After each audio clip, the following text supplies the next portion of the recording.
हाल ही में दीक्षा का विवाह हुआ था और उसने अपने पति और ससुराल वालों के साथ एक जॉइंट फैमिली में रहना शुरू कर दिया।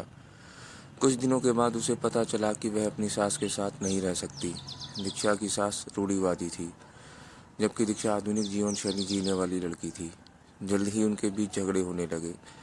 कई महीनों के बीत जाने के बाद भी दोनों में से कोई भी अपना व्यवहार नहीं बदल पाया।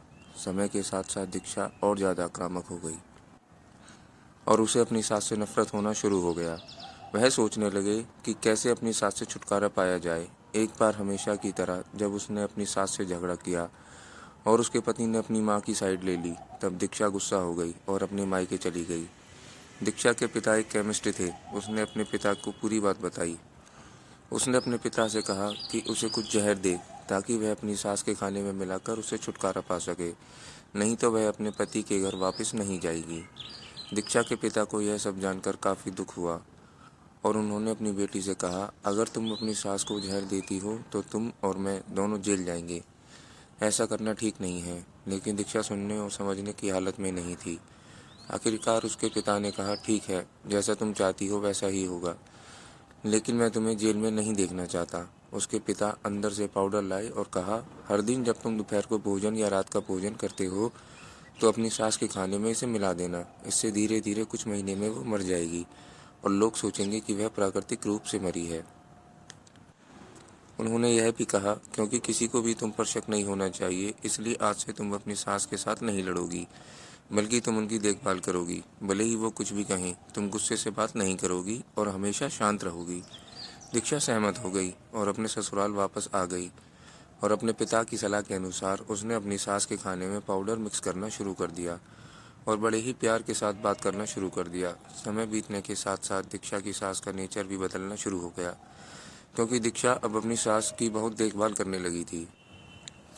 इसलिए उसकी सास भी उसके प्रति विनम्र होने लगी और प्यार से बात करने लगी। 5 महीने बीत गए और दीक्षा खाने में पाउडर मिक्स कर रही थी, लेकिन अब घर का वातावरण बदल गया। कोई झगड़े नहीं थे, दोनों एक दूसरे की तारीफ करते। अब ऐसा लगता था मानो दोनों का रिश्ता माँ और बेटी का रिश्ता हो।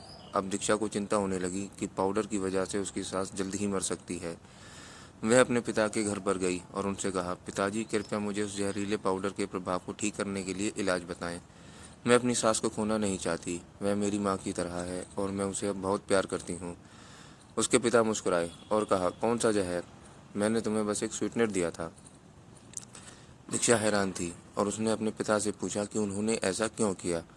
पिता ने कहा, बेटा, अगर तुम किसी दूसरे इंसान से प्यार चाहते हो तो तुम्हें भी उसे प्यार देना होगा। रिश्ते एक गाड़ी की तरह होते हैं और हम उन पर लगे पहियों की तरह। जब तक सभी पहिए ठीक से आगे नहीं बढ़ेंगे तब तक गाड़ी ठीक से नहीं चल सकती। इसी बात का एहसास दिलाने के लिए मैंने ऐसा किया और तुम्हें अपनी सास के प्रति नम्र रहने को कहा। तुम्हारी अच्छाई देखकर उन्होंने भी अपने आप को बदला और तुम्हें समझना शुरू किया। तुम दोनों ने एक दूसरे के लिए अपने आप को बदला। यही कारण है कि तुम अपनी सास के लिए आज मेरे पास भागते हुए आई हो। दीक्षा अपने पिता की बात समझ चुकी है। और आप? कहानी अच्छी लगी हो तो लाइक करें, सब्सक्राइब करें।